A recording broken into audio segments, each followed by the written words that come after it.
ዛሬ ስለ ሜኖፖዝ ወይም ደግሞ ማረጥ እንነጋገራለን። ሰላም ዶክተር ሞገስ ነኝ፣ የማህጸንና ጽንስ ስፔሻሊስት በለቡስታር የእናቶችና ህጻናት እንዲሁም የወስደው የህክምና ማዕከል። ማረጥ ምንድነው? መቼስ ይከሰታል? አንዲት ሴት በተፈጥሯዊ መንገድ 1 ዓመትና ከዛ በላይ የወር አበባ ማታይ ከሆነ ማረጥ ወይም ሜኖፖዝ እንላለን። ይህም በተለያየ ምክንያት ማለትም በአኗኗር ዘዬ፣ በሰውነት ፕሮፖርሽን እንዲሁም ደግሞ ካሁን በፊት በነበራት የህክምና ምክንያት ማረጥ በተለያየ ጊዜ ሊከሰት ይችላል። ግን በአቨሬጅ በአንዲት ሴት ከ51 ዓመት ማረጥ ይከሰታል ማለት ነው። ማረጥ ሁለት አይነት ሲሆን ይህም ተፈጥሯዊ ወይም ናቹራል ሜኖፖዝ በእድሜ ምክንያት የሚከሰት ሲሆን ያለ እድሜ ማረጥ ወይም ደግሞ ፕሪማቹር ሜኖፖዝ ደግሞ ከ40 ዓመት በፊት አንዲት ሴት ተፈጥሯዊ ባልሆነ መልኩ በተለያየ ምክንያት ሜኖፖዝ ስትገባ ያለ እድሜ ማረጥ እንለዋለን ማለት ነው። የማረጥ ቅድመ ምልክቶች ወይም ደግሞ የማረጥ ትራንዚሽኖች፣ ተፈጥሯዊ ማረጥ 3 ደረጃዎች ያሉት ሲሆን የመጀመሪያው ሜኖፖዝ ትራንዚሽን ወይም ፔሪሜኖፖዝ፣ ሁለተኛው ሜኖፖዝ እንዲሁም ደግሞ ሶስተኛው ፖስት ሜኖፖዝ ወይም ድህረ ማረጥ ሲሆን የማረጥ ሽግግር ወይም ደግሞ ፔሪሜኖፖዝ የተለያዩ ምልክቶች ሊኖሩት ይችላሉ። ከነዛ ውስጥ አንደኛ የወር አበባ ባህሪ መቀየር፣ ለምሳሌ የወር አበባ እየዘገየ መምጣት ወይም ጊዜ ማሳለፍ፣ መጠኑ መቀነስ፣ እንዲሁም ደግሞ የወር አበባ ሲመጣ ህመም መኖር ወይም ደግሞ መጥቆር ሊኖር ይችላል።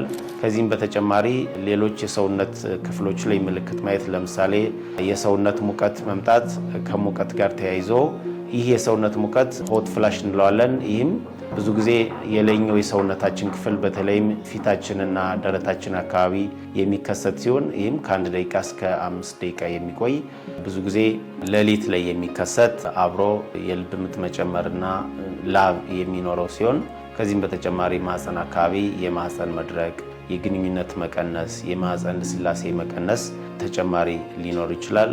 አንዳንዴ የሰውነት መገጣጠሚያ ህመም በተለይም ደግሞ ከአጥንት መሳሳት ጋር ተያይዞ ድካም መኖር፣ የሰውነት ክብደት መጨመር የሜኖፖዝ ትራንዚሽን ምልክቶች ይሆናሉ ማለት ነው። ይህ የሜኖፖዝ ትራንዚሽን በአቨሬጅ ከ40 እስከ 50 ባለው የእድሜ ጊዜ የሚከሰት ሲሆን በአቨሬጅ ከ4 እስከ 8 ዓመት ሊወስድ ይችላል ማለት ነው።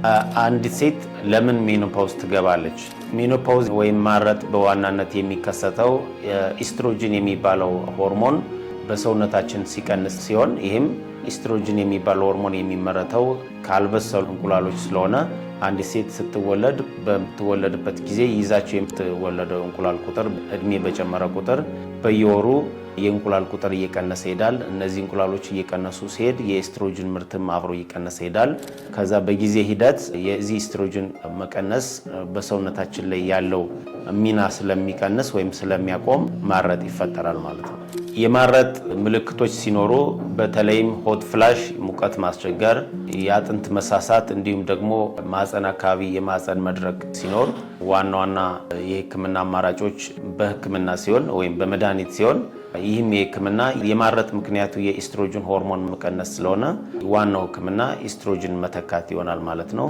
ስለዚህ የተለያዩ የህክምና አማራጮች ያሉ ሲሆን አንደኛ ኢስትሮጅን ብቻ ያለው መድኃኒት መውሰድ፣ ሁለተኛ ኢስትሮጅን እና ፕሮጀስትሮን ያለው መድኃኒት መውሰድ፣ እንዲሁም ደግሞ በናቹራል ሜኖፖዝን ለማዘግየትና ምልክቶችን ለመቀነስ ናቹራል የሆኑ ዘዴዎችን መጠቀም፣ ለምሳሌ አመጋገብን ማስተካከል። ይህ ማለት ፕሮቲን የበዛበት ምግቦች ማዘውተር፣ ቅባት የበዛባቸው ወይም ደግሞ ካርቦሃይድሬት የበዛባቸው ምግቦችን መቀነስ ወይም ማቆም፣ ሱስ ካለ ሲጋራ፣ አልኮል እንዲሁም ሌሎች ነገሮች ካሉ እነሱን ማቆም፣ ክብደት የጨመረ ከሆነ ደግሞ ክብደት እንዲቀንስ መሞከር። እነዚህ ተፈጥሯዊ የሆኑ ሜኖፖዝን ወይም ማረጥን ለማከም የሚያግዙ እና ለማዘግየት የሚያግዙ ሲሆን በዋናነት ግን ሆርሞን ሪፕሌስመንት ቴራፒ ወይም ደግሞ መድኃኒት በመውሰድ እነዚህን ምልክቶች ማከም ይቻላል ማለት ነው። አንዲት ሴት ከእርጣት በኋላ መቼ ሐኪምን ማማከር አለባት? አንዲት ሴት ከእርጣት በኋላ በዋናነት እነዚህን 3 ምልክቶች ካየች ወደ ህክምና በመሄድ ህክምናዋን ማግኘት ይኖርባታል። አንደኛ ሆት ፍላሽ፣ ይህም ሰደንሊ የሚከሰት ሙቀት በተለይም የላይኛው የሰውነት ክፍልን የሚያጠቃ ከሌሊት ላብ ጋር ተያይዞ የሚመጣ ሙቀት ካለ ቶሎ ወደ ሕክምና ሄዶ ሕክምና ማግኘት ያስፈልጋል። ሁለተኛ የማህፀን መድረቅ ወይም ደግሞ ግንኙነት ለማድረግ መቸገር ካለ ይህም በፍጥነት ሕክምና የሚያስፈልገው ነው። ሶስተኛ የአጥንት መሳሳት በዋናነት ድካምና የመገጣጠሚያ በተለይም የጀርባ አጥንትና የፕሮክሲማል ፊመር አካባቢ የህመም ስሜት ካለ እነዚህ ምልክቶች ካየች በፍጥነት ወደ ሕክምና በመሄድ የሕክምና አገልግሎትና ሆርሞን ሪፕሌስመንት መጀመር ያስፈልጋል ማለት ነው።